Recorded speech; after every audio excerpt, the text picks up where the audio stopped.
Olá, bom, hoje então a gente conversa um pouquinho sobre este livro incrível chamado Os Intelectuais e a Sociedade, de Thomas Sowell.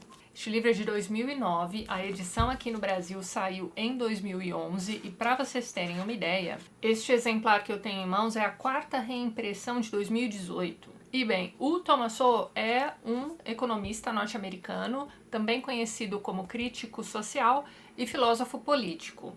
Este livro aqui sobre o qual a gente conversa hoje é provavelmente um de seus livros mais conhecidos aqui no Brasil, mas já existem diversos livros dele traduzidos por aqui, e principalmente durante o início da leitura deste livro, eu me lembrei bastante de um outro livro que eu já comentei aqui no canal, vou deixar o link aqui no card na descrição do vídeo também, para vocês darem uma olhadinha, que é O Segredo dos Corpos, do Dr. Vincent de Maio. Esse livro me surpreendeu bastante porque ele foi publicado aqui no Brasil por uma editora que é conhecida por ser bem pop dentre os jovens. Então, o curioso a respeito desse livro é que ele é comentado por aí como sendo algo como, sei lá, um livro de apoio para quem gosta de CSI ou se interessa por medicina legal. Ele é até bem interessante por esse lado também, mas na verdade, Os Segredos dos Corpos é um livro sobre como a opinião pública mais atrapalha do que ajuda, principalmente em se tratando de casos que causem aí grande comoção na sociedade. Então, nesse livro o autor vai se ater ali à sua área, né, de atuação, de especialidade, mas para bom entendedor, pingo é ir. E como é que a opinião pública é formada? Através de programas de rádio e de televisão, notícias de jornais e de revistas que hoje em dia são propagadas pelas redes sociais. E hoje em dia meio que já basta você ter aí um perfil em uma rede social qualquer que pronto, né? Você já é um influenciador. Resumindo, a opinião pública ainda é, direta ou indiretamente, formada pela mídia. Você já viu meu vídeo sobre os sertões do Euclides da Cunha? Ou melhor ainda, você já leu os sertões do Euclides da Cunha? Pois então. Mesmo que não tenha lido, provavelmente você esteve presente na aula da escola em que te contaram que Canudos, né, a Guerra de Canudos, foi o resultado de um mal-entendido. Mal-entendido criado por quem e para quem? Estamos falando do Brasil do final do século XIX. Agora imagine o alcance de um mal-entendido hoje em dia, mundo afora. Mas vamos voltar então, voltando aqui ao nosso livro do dia. Quem é que cria a opinião pública, né? E de vez em quando um mal entendidozinho com a melhor das intenções? Isso mesmo, a grande mídia. E assim, gente, aqui eu peço licenças para dar uma generalizada, tá? É claro que vai ter sempre alguém muito bem intencionado trabalhando na mídia hoje em dia, muito bem. Lembre-se de que a indicação do livro está aí para todo mundo, né? Você pode muito bem ler o livro e tirar suas próprias conclusões, certo? Então tá. Neste livro, Thomas Sowell vai discutir o papel do intelectual nos dias de hoje. Então perceba, uma coisa é uma pessoa aleatória na internet comentando sobre um determinado assunto. No meu caso, eu comento livros aqui no YouTube. Ok. Outra coisa é uma pessoa de destaque, né, reconhecida aí por seus inúmeros diplomas, uma pessoa laureada que aparece na televisão de vez em quando, pronto. Eis um intelectual de carteirinha. Esse cara tem autoridade, né, no caso aqui dos livros, para falar de literatura com L maiúsculo. E não só isso, esse digníssimo intelectual cheio de diplomas é um ungido. Gente, Thomas Sowell é maravilhoso. Mas então, ele é ungido. Ele pode falar não só de literatura, aliás, ele pode falar do que ele quiser.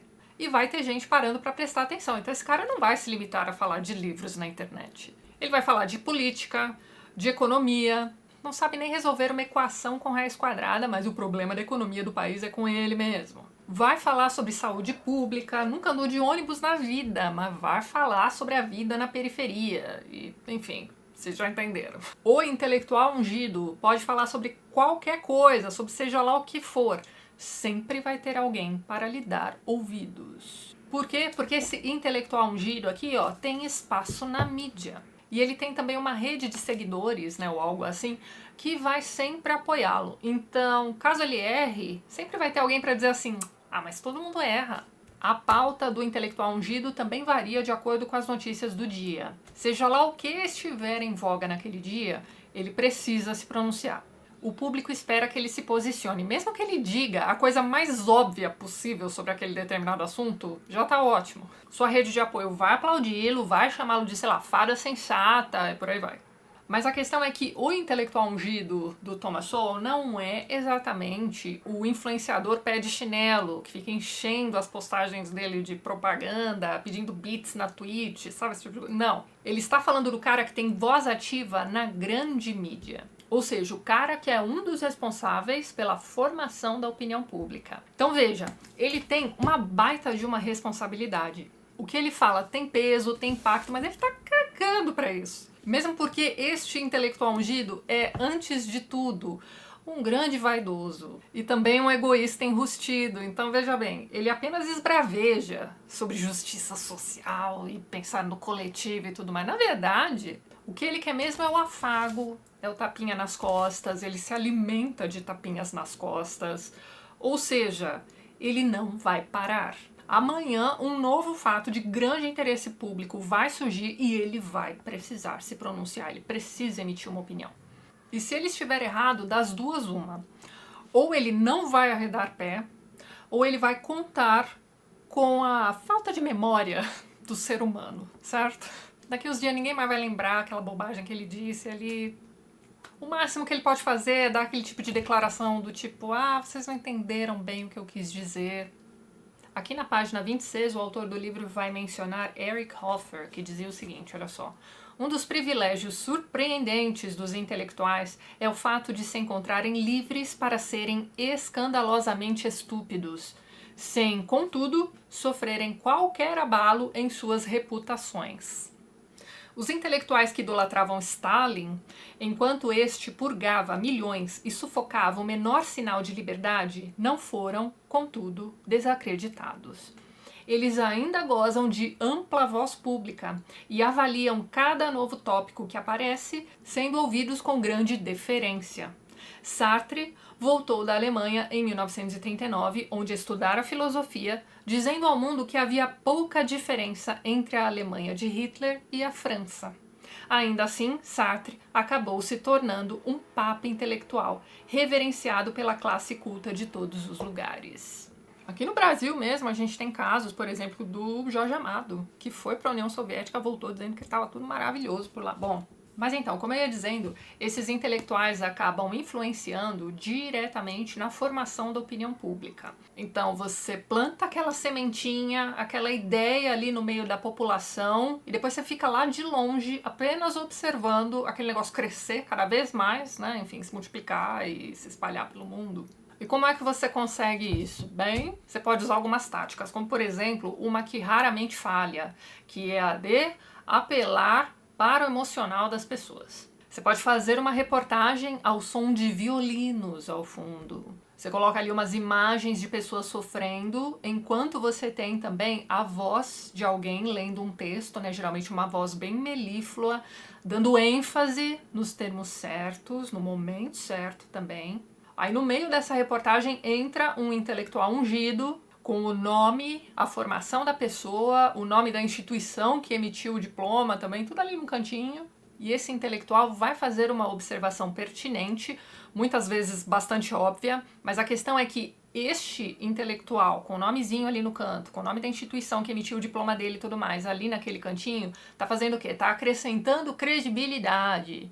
E aí, preste atenção à música de fundo, porque ela é importante. E pronto! Você ficou, sei lá, 3 minutos assistindo aquela reportagem e você já tá preocupadíssimo com aquilo. Ou seja, eles te pegaram pela emotividade. Não entenda mal, o consumo de informações é importante. E quando você tá lá estudando para o vestibular, e aí você aprende ali nas aulas de redação os diferentes tipos de textos, você tá lá estudando o texto jornalístico, e aí te dizem assim, não, então, o texto jornalístico tem que ser o mais direto possível, né? Frases curtas, verbo de ação. Só o fato importa, a sua opinião não. Então tá, você aprendeu tudo isso daí, beleza. E aí você vai ler a mídia impressa, ou seja lá qual site aí você acompanhe para obter suas notícias. Bem, você vai ler aquilo ali e você vai perceber como aquela pessoa que escreveu aquele texto está tentando te convencer de alguma coisa, também de certa forma, muitas vezes apelando para sua emotividade. Para e pensa, ó, fica difícil, por mais que a gente espere, né, que as pessoas se informem direitinho, tirem suas próprias conclusões, onde obter informações que não sejam enviesadas. Como é que eu faço para me informar? Se eu ligo a televisão e vejo uma coisa, aí dali a pouco eu procuro na internet alguma informação em sites que venham do outro lado do espectro e eu descubro que, né, as informações sobre um mesmo assunto são praticamente opostas. Se eu sou um jovem em formação, fica meio difícil usar o discernimento, né? Me parece que a coisa mais fácil é seguir a maioria. E tem ali no meio do caminho um intelectual ungido em quem geral confia. Então esse deve ser o caminho certo, não é mesmo? E quando as celebridades começaram a ser consideradas também intelectuais ungidas? Então, sei lá, aquele ator X ali que fazia a novela das 8 agora tá dando umas declarações aí sobre política, de repente tá tentando me convencer a votar no candidato X. Então, pera lá, se aquele cara da novela tá votando no candidato X, sinal de que o candidato X é melhor que o outro. Bom, entendam, nos anos 90, quando a gente teve aquele boom, né, das celebridades, então você tinha as supermodels, você tinha os super cantores de pop. Tô pensando em Madonna, Michael Jackson, esse tipo de coisa. Bom, enfim. Você tinha também as grandes estrelas de Hollywood, né? O tapete vermelho era um grande evento. Bom, enfim. Aquelas pessoas tinham destaque na mídia porque elas eram lindas, talentosas, ricas pra caramba, apareciam em tabloides. Então, assim, quando foi que essas pessoas começaram a ser tratadas também como intelectuais ungidas? Não sei quando foi que isso aconteceu. Então, pra quem viveu os anos 90, né, a gente fica até meio perdido, né? Parece uma falha da Matrix, né? Quando a gente vê, sei lá, Madonna falando alguma coisa sobre a política do Brasil. Mas então, na página 17, o autor diz o seguinte, ó. George Orwell chegou a dizer que algumas ideias são tão estúpidas que apenas um intelectual poderia acreditar nelas, já que o homem comum nunca se faz tão tolo. E na página 32 ele diz isso aqui, ó. A lista de intelectuais prestigiados que dispararam as mesmas afirmações absolutamente irresponsáveis e também defenderam posições desesperadamente perigosas, irreais e precipitadas poderia se estender quase indefinidamente. Muitos intelectuais formadores de opinião são devidamente reconhecidos dentro de seus campos de estudo, mas a questão, no caso, é que muitos deles não se limitam aos seus respectivos campos. É aquilo que eu falei para vocês, o intelectual ungido tem meio que carta branca para falar aí sobre qualquer assunto e vai ter plateia, vai ter público. Então, resumindo, só para ficar bem claro, quem são os intelectuais ungidos do Thomas Sowell? A inteligência, né?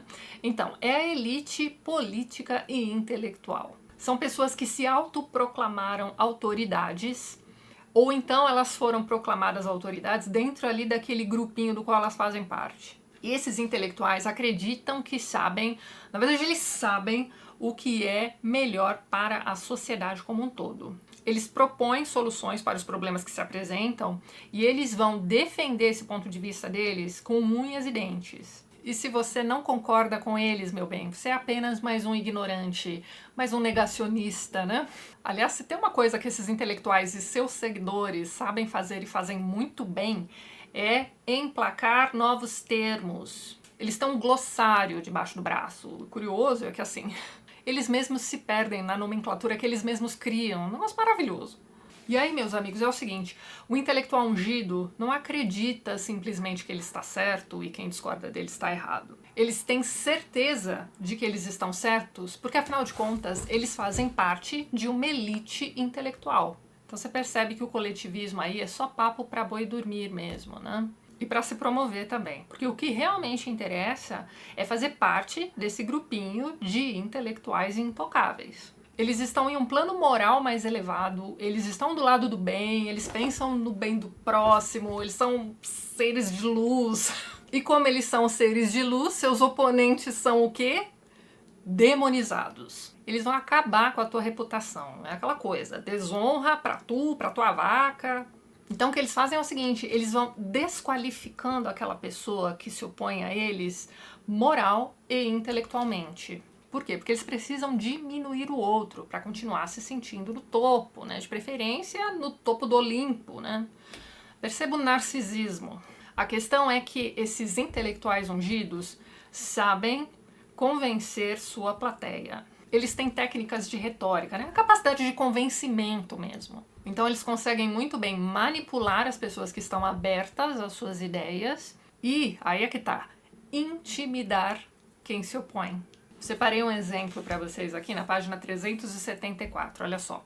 Os intelectuais tiveram um papel fundamental na criação do ambiente de fraqueza militar e de irresolução política que dominou as nações democráticas, o que fez, para os líderes das ditaduras do eixo, uma guerra contra essas nações parecer vantajosa e de provável sucesso. Além de ajudar a provocar a guerra mais devastadora da história da humanidade, os intelectuais também impediram a formação e a modernização das forças armadas nas nações democráticas, nos anos que antecederam a guerra. Como é que eles fizeram isso? Demonizando os fabricantes de armamentos, tidos como mercadores da morte, olha um terminho novo aí criado por eles na época, né?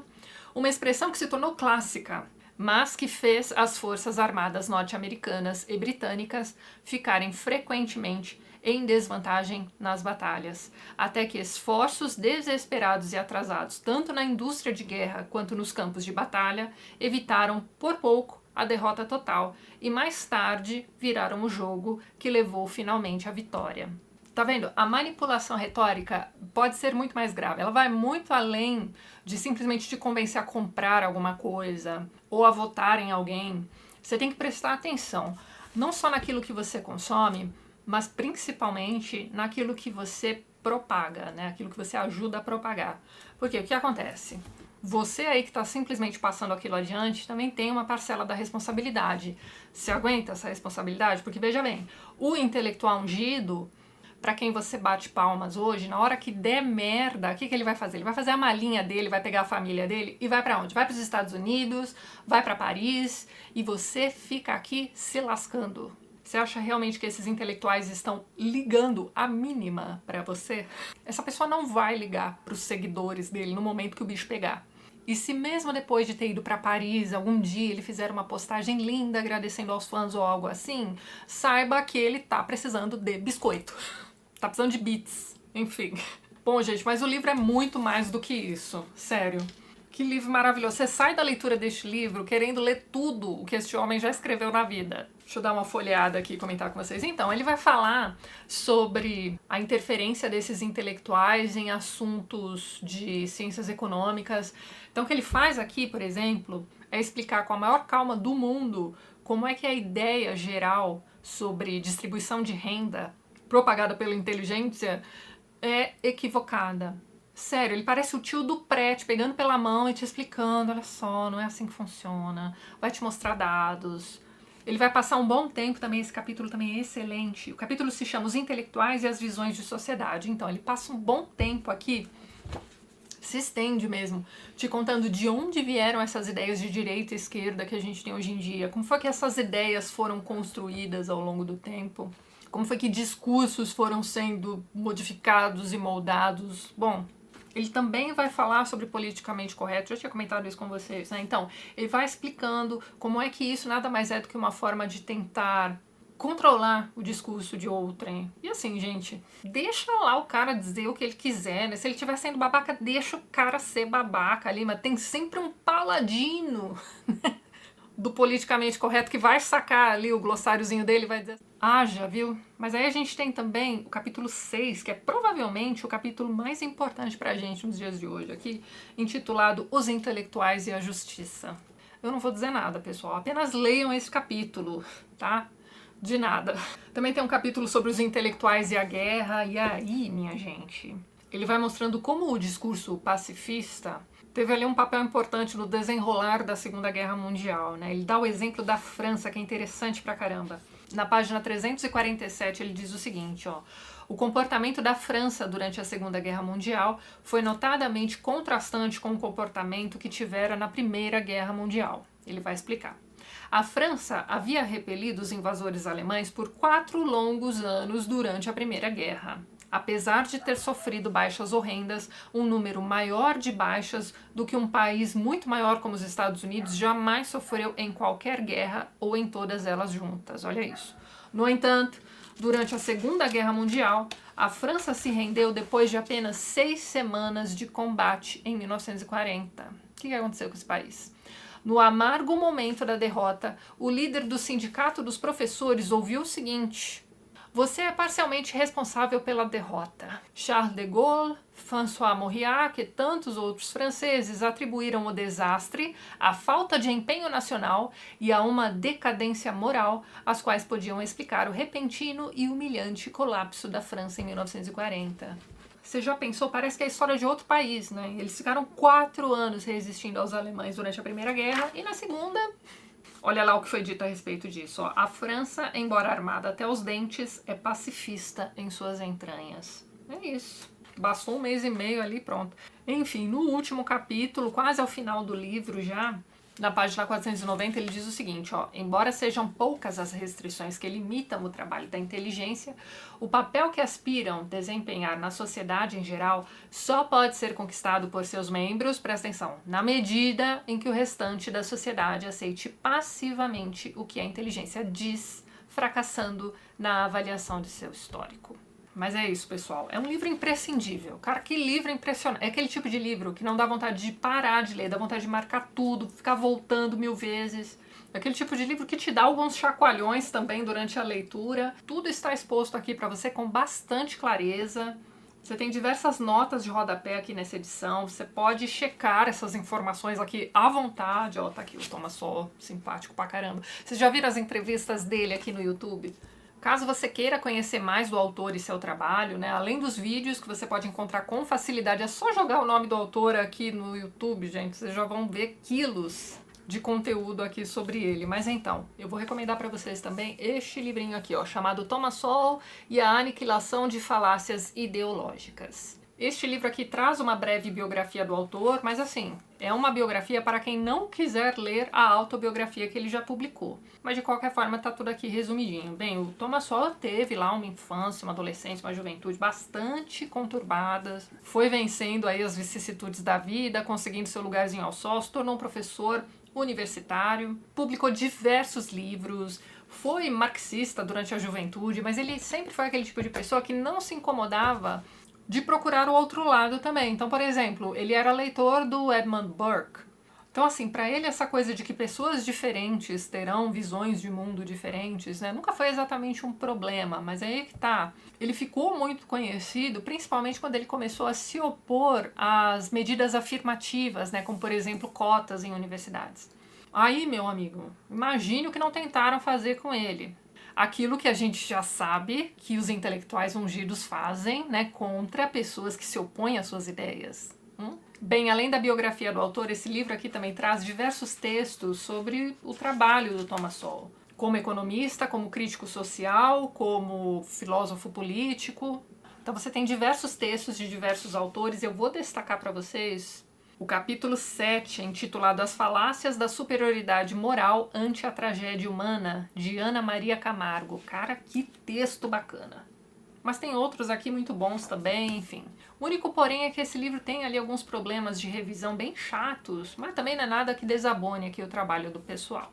E além deste livro e das entrevistas, né, do Thomas Sowell que vocês encontram aqui no YouTube, eu vou recomendar para vocês também o canal da Débora. Ela já tem pelo menos uma meia dúzia, sei lá, de vídeos sobre livros do Thomas Sowell. Vou deixar o link para o canal da Débora na descrição do vídeo. Também o link para o vídeo dela sobre este livro aqui, Os Intelectuais e a Sociedade. Gente, sério, não deixem passar essa leitura. Tenho certeza de que vocês vão aproveitar muito este livro.